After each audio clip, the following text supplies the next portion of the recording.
People are told from the time that they get their first job to save money. Save for a car, have an emergency fund, send your kids to college, a house deposit. Oh, and not to mention retirement, if that's still a thing. There are a million things to save for, and on an individual level, it's almost always a good idea. So why is it then that governments and businesses from around the world are so terrified of people saving money? If reports are to be believed, the greatest threat to an economic recovery will be people's lack of desire to go out and spend up big at the shops. So why is it that something that is touted as the benchmark of fiscal responsibility seemingly so fiscally disruptive?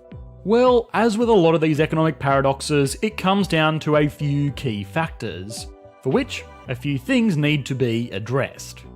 Is saving actually bad for the economy, or is this just sensationalism by the media? What problems does saving actually cause? And on an individual level, is there a better way to conduct your personal finances to be more in tune with the economy? Or perhaps even benefit from it? This episode of Economics Explained was made possible by our fans on Patreon. If you'd like to gain early access to these videos before they're uploaded to YouTube, as well as participate in exclusive Q&A sessions, please consider supporting our channel on patreon.com/economicsexplained. Oftentimes issues like the concerns over an increase in the savings rate is a misguided talking point that makes bad situations sound worse. The economic fallout of 2020 has been severe. There has been a huge spike in unemployment, and many businesses across the world have been forced into bankruptcy through no fault of their own. But is saving really to blame?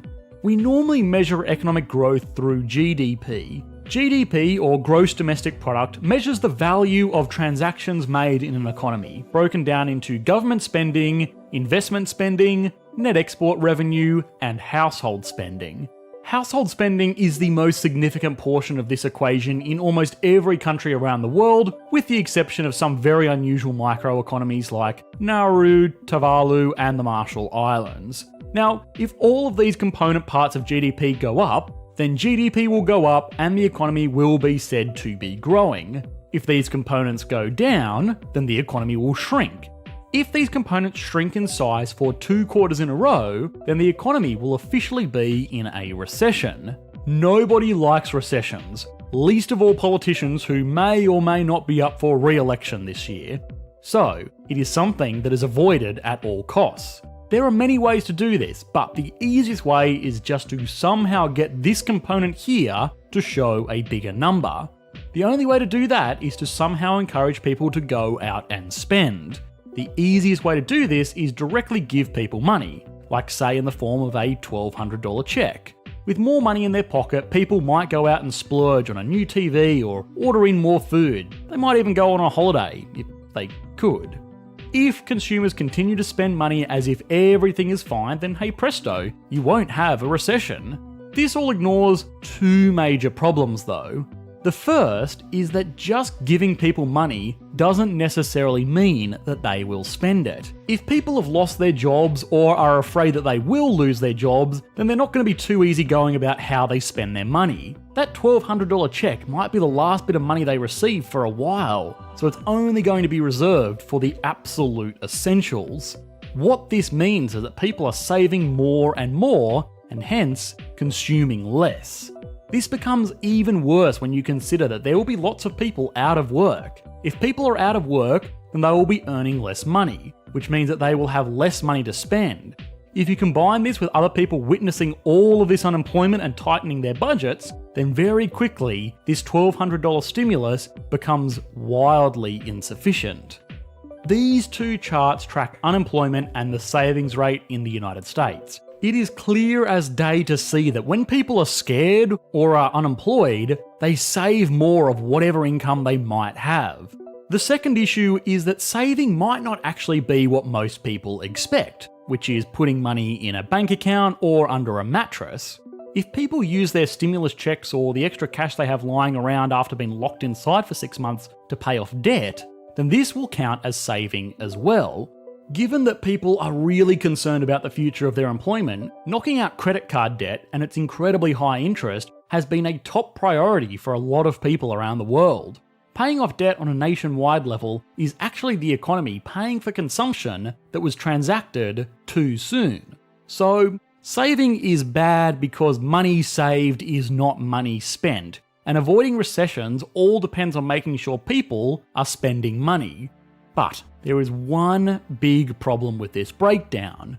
Consumer spending, GDP figures, and by extension growth are all just measures on an economy. They are far from the only way to assess the true prosperity of a nation. Japan was one of the first national economies that we ever explored on this channel. According to official definitions, Japan has been in recession 6 times within the past 20 years. Does this mean there are issues with the Japanese economy? Yeah, sure. But almost any rational person would still prefer to live and work and set up a business or even travel to Japan rather than, say, Kazakhstan, which has not had one single recession in the same time frame. In the same way that a school report card might not reflect the true potential of an otherwise promising child, causing them to be grounded, economic indicators often don't tell the story of a nation, causing their leadership to get ousted. Oftentimes, it's more important to learn how to pass the test to make the figures look good than it is to work on genuine aptitude. GDP is easy to measure and track. The media loves to ring the alarm bells whenever recession is mentioned, and a great way to go into a recession is to have a huge spike in people saving more money. But will saving actually hurt the underlying economy, or will it just hurt the economic indicators? Well, as surprising as it may be, there are actually some serious side effects of saving. So, saving means that people aren't spending, which looks bad for growth figures that just so happen to be based off of spending. But there are other issues that can come from people pulling their money out of businesses, especially all at one time. If some people save and some people spend, that's normally not a huge deal. Eventually the people that save their money will go out and spend it on something like a new house or a car. Even if the money gets squirreled away forever into a bank account, it can just be used by that financial institution as the basis for writing loans to people that will go out and spend this money. If everyone halts spending all at once though, businesses will run dry of funds very quickly, and banks with all of the cash deposits in the world will not be able to find ways to reasonably lend this money out. Businesses going out of business will mean that unemployment will also rise, causing the same problems we saw earlier all over again in a vicious feedback loop. The second genuine problem with saving money is that too much saving can stagnate the economy. An economy is designed to increase the quality of life of its participants.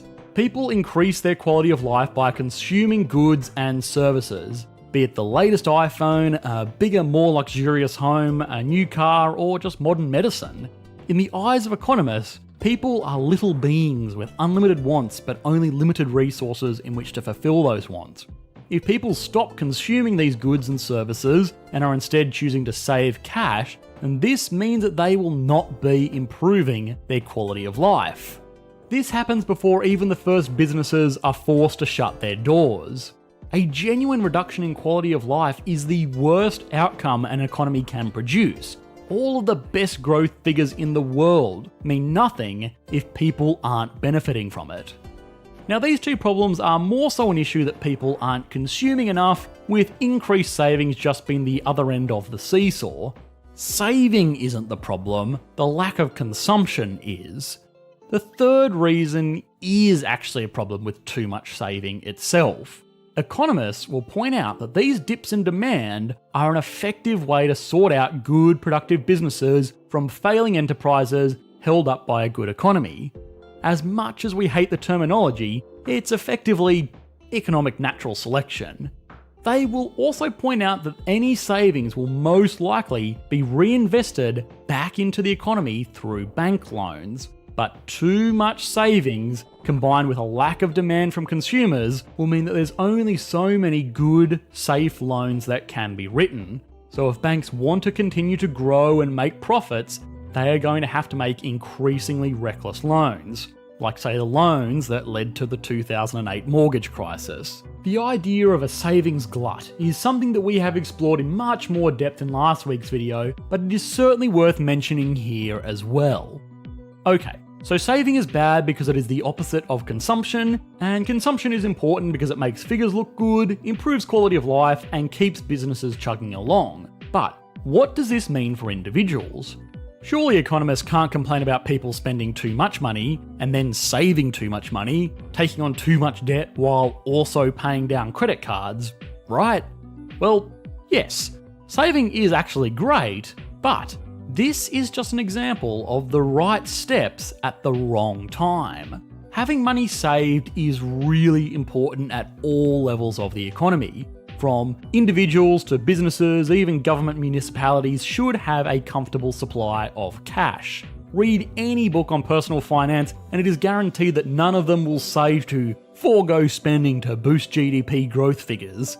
The problem is that people are choosing the absolute wrong time to save money. In a perfect world, people would save a healthy portion of their income to go towards building up some cash reserves.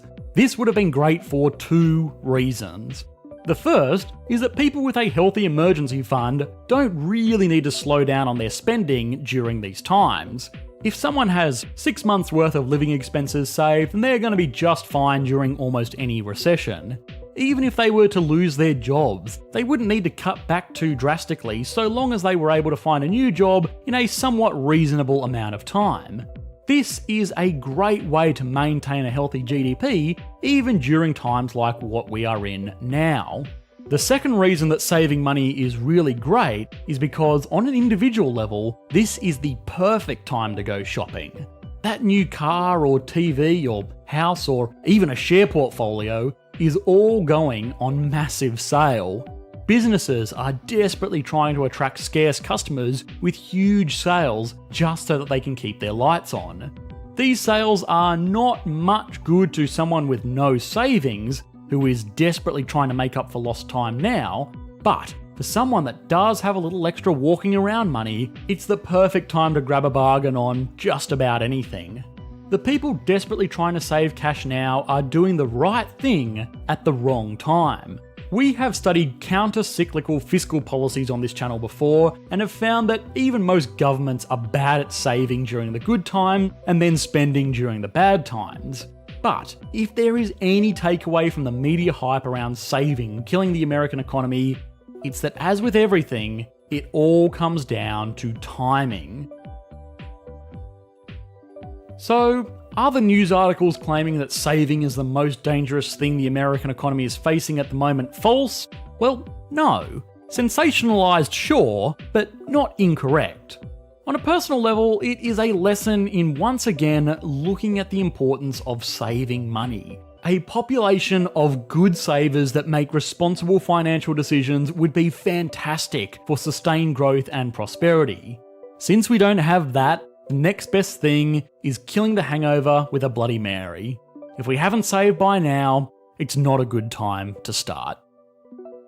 Hi guys, I hope you enjoyed the latest video. If you did, please consider liking and subscribing. This video was made possible by our amazing patrons over on Patreon. If you would like to gain early access to these videos before they go live, please consider supporting the channel like these awesome people did. Thanks guys, bye.